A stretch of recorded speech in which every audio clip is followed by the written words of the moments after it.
ಮಾಡಿಸಿದೀನಿ. ಪ್ರತಿಯೊಂದು ಸಂಘಟನೆಗೆ ಹೋದ್ರು, ಮೈಸೂರಿಗೆ ಹೋದ್ರು ಅವರು ಸಂಘಟನೆ ಮಾಡೋಕ್ಕಿಂತ ಮುಂಚೆ ನನ್ನ ಏನಿದೆ ಕಾಪಿಗಳು, ನನ್ನ ಹತ್ರ ಏನಿದೆ ದಾಖಲೆಗಳನ್ನ ಅವರು ಕೊಟ್ಟು ಧೈರ್ಯ ತುಂಬ್ತೀನಿ. ಯಾಕೆ ಧೈರ್ಯ ತುಂಬ್ತೀನಿ ಅಂದ್ರೆ ನಾವು ಕರೆಕ್ಟ್ ಆಗಿದ್ದೀವಿ.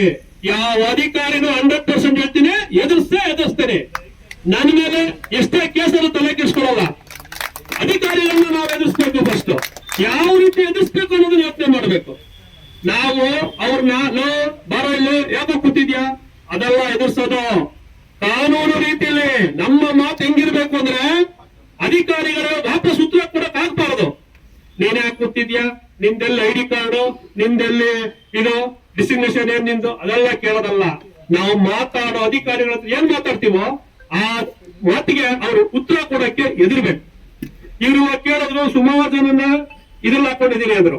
ನಾನು ಅದಕ್ಕಿಂತ ಮುಂಚೆನೆ ಅವ್ರಿಗೆ ಹೇಳಿದೆ, ಏನಂತ ಹೇಳಿದ್ರೆ, ನೋಡಿ ಸರ್, ತುಂಬಾ 10-15 ಜನನ್ನ ಹಾಕೋಬೇಡಿ. ಯಾಕೆ ಹಾಕೋತೀರಾ? 100% ಯಾರು ಬರ್ತಾರೋ ಅವ್ನು ಹಾಕೊಳ್ಳಿ. ಅವನು ಸಣ್ಣ ವ್ಯಕ್ತಿನೇ ಆಗಿರ್ಲಿ. ಸುಮಾರು ಜನ ಇದಾರೆ, ಮೇಡಮ್ ಅಂತವರು ಸುಮಾರು ಜನ ಸಿಗ್ತಾರೆ ನಮ್ಗೆ. ಅಧಿಕಾರಿಗಳ ಬೇಕು ಅಂತಿಲ್ಲ ವೇದಿಕೆ ಮೇಲೆ ಕೂತ್ಕೊಳ್ಳಕ್ಕೆ.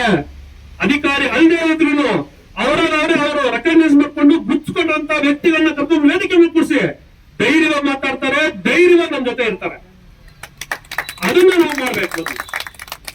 ಆತರ ತುಂಬಾ ಜನ ರೆಕಗ್ನೈಸ್ ಪರ್ಸನ್ ಮೇಡಮ್ ಆ ಹುಡುಗಿ ಬಂದಿದ್ರು, ಅಂತವ್ರನ್ನ ಕರ್ಸಿ ಎಷ್ಟು ಖುಷಿ ಪಡ್ತಾರ ಅವರು ಅಲ್ವಾ. ನಮ್ಮ ವೇದಿಕೆ ನಾವು ಅಂತವ್ರನ್ನ ಗುರುತಿಸ್ಬೇಕು. ಎರಡನೇದು, ಇವರೀಗ ಮಾತಾಡ್ಕೊಂಡ್ ಬಂದಂತಹ ಎಲ್ಲ ಇದಕ್ಕೂ ಸಹ ನಮ್ಮ ರಘುವರು ಅಚ್ಚುಕಟ್ಟಾಗಿ ಮಾತಾಡಿದ್ರು, ನಮ್ಮ ರಾಜಣ್ಣವರು ಮಾತಾಡಿದ್ರು. ಅದೆಲ್ಲಾನು ನಾನು 100% ಮಾಡ್ತೀನಿ. ನೀವು ಯಾವ್ದಕ್ಕೆ ಎದುರ್ಕೋಬೇಕಾಗಲ್ಲ. ಯಾರು PW AW ಆಗಿರ್ಬೋದು, ತಹಸೀಲ್ದಾರ್ ಆಗಿರ್ಬೋದು, ಯಾರು ಕರೆಕ್ಟ್ ಆಗಿಲ್ಲ ಅವರು ಗಾಜು ಮನೆ ಇರೋದು, ಆ ಗಾಜು ಮನೆ ಕಲ್ಲೊಡೆಯರೆ ನಾವು. ಅದನ್ನ ಅರ್ಥ ಮಾಡ್ಕೊಳ್ಳಿ ಪತ್ರಿಕರ್ತರು. ನಾವು ಅವ್ರು ಕರೆಕ್ಟ್ ಆಗಿದ್ದಾರೆ ಅಂದ್ರೆ ಯಾವ್ದೇ ಕಾರಣಕ್ಕೂ ಅವ್ರು ಕೆಲಸ ಮಾಡಲ್ಲ. ಎಲ್ಲಾದ್ರೂ ಅಷ್ಟೇನೆ. ಏನ್ ಅವ್ರ ತಪ್ಪುಗಳನ್ನ ನಾವು ಎತ್ತಿಡೀರಿ. ಯಾಕೆ ಬರಲ್ಲ ನಮ್ಮ ಹತ್ರದವರು? ನಮ್ಮನೆ ಹುಡ್ಕೊಂಡ್ ಬರ್ತಾರೆ.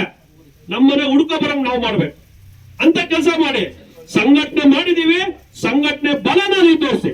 ನಿಮ್ ಜೊತೆ ಇಡೀ ಬೆಂಗಳೂರು, ಇಡೀ ಕೂತಿರುವಂತ ನಮ್ಮೆಲ್ಲ ಅಧ್ಯಕ್ಷರು ಬಂದೇ ಬರ್ತಾರೆ. ನಾವು ಸಂಘಟನೆ ಮಾಡೋದೇ ಅದಕ್ಕೆ. ಎರಡನೇದು, ನೀವೆಲ್ಲೇ ಹೋಗಿ ಇವಾಗ ಕಾಶ್ಮೀರಲ್ಲಿ ಆಗಿರುವಂತಹ ಪ್ರತಿಯೊಂದು ಘಟನೆಗಳನ್ನು ತೋರಿಸ್ತಾ ಇರೋ ಅಧಿಕಾರಿಗಳಲ್ಲ ರೀ, ಪತ್ರಕರ್ತರು. ಅದನ್ನ ಅರ್ಥ ಮಾಡ್ತಾರೆ.